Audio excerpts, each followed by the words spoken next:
Well,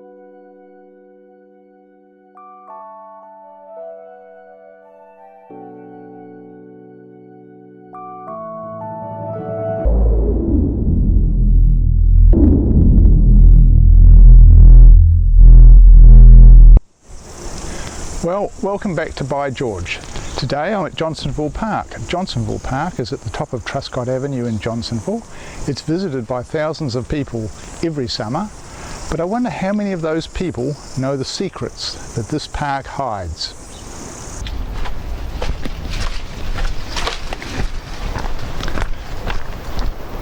Like, why did people with only picks and shovels and horses and carts go to all the trouble of digging this tunnel into the side of the hill?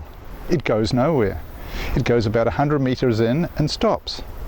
What were they looking for? Gold? Silver? Diamonds?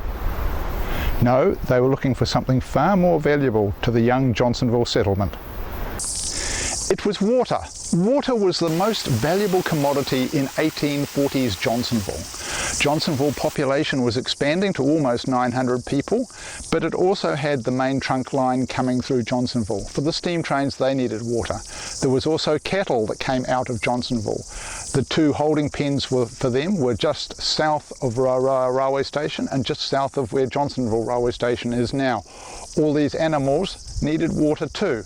Johnsonville was collecting water mainly from rainwater on houses and two small wells, one of which was on the main road in Johnsonville. In 1910, the Johnsonville Board bought 250 acres of land that you can see behind me as a catchment area.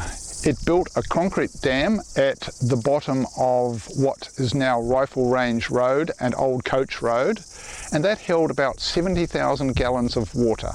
That water was pumped up to the main reservoir, the western holding tanks, by a coke-driven pump. That tank must have taken a considerable amount of work to build. It's all concrete with a divider down the middle, 3 control valves, and you can still see the tank and the control valves there today. All the materials would have been brought up by horse and cart, and the concrete mixed on site. The tunnel we saw earlier would have been all dug out by hand, and the pipes went through that to the tank and allowed the water to flow down the hill into Johnsonville. So by 1912, Johnsonville had a good supply of fresh water. In 1918, disaster struck the Johnsonville water supply. It rained. It rained so hard that it swept all the debris off the side of the hills, down the valley, covering the dam. The pump room was covered to 6 feet above its normal height, and the engineer in it had to escape through the skylight to get away. That was the end of Johnsonville's high pressure water supply.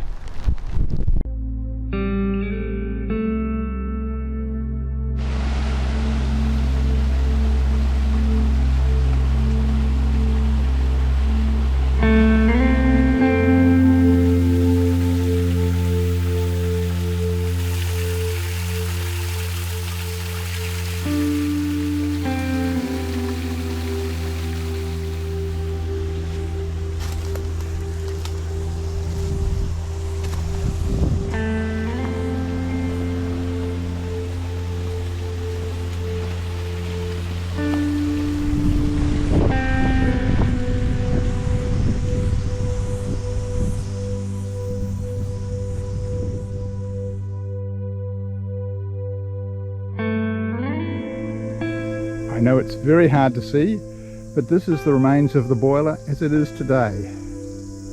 Hidden in the bush, but still here. And you can see the shape of it matching the photographs we took before.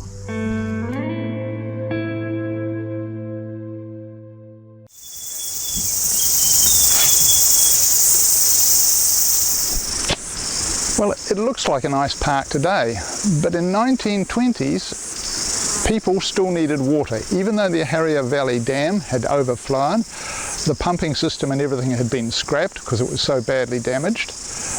Johnsonville needed water.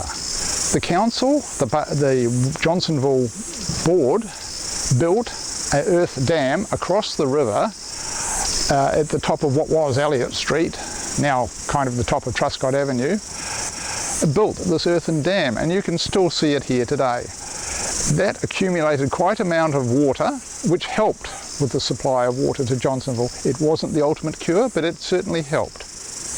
In 1925, electricity came to Johnsonville, and the Harrier Valley Dam was cleared out and an electric pump was put in. It pumped water back the 500 feet up the hill to the old reservoir, which was still in good working order, and the water flowed down the hill to this reservoir and then under pressure down to Johnsonville.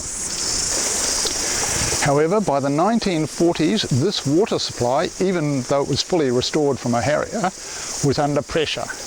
There were more and more people in Johnsonville. It was expanding rapidly.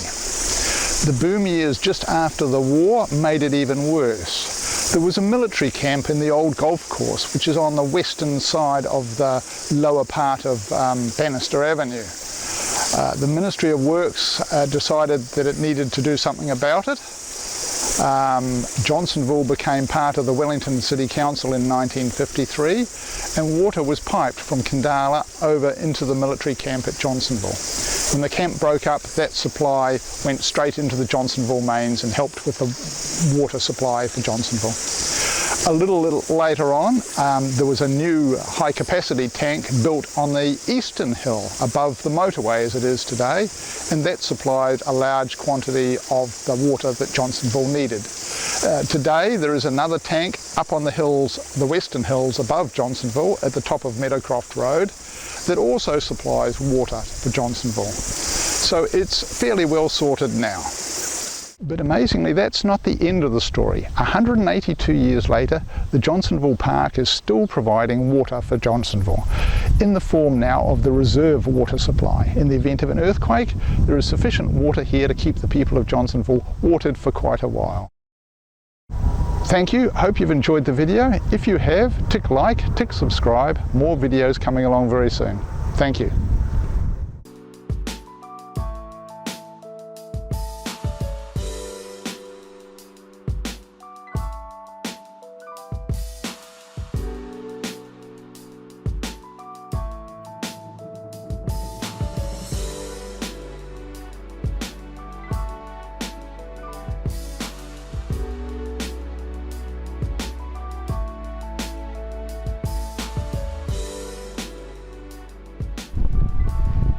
It rained in Johnsonville. Who would have thought it?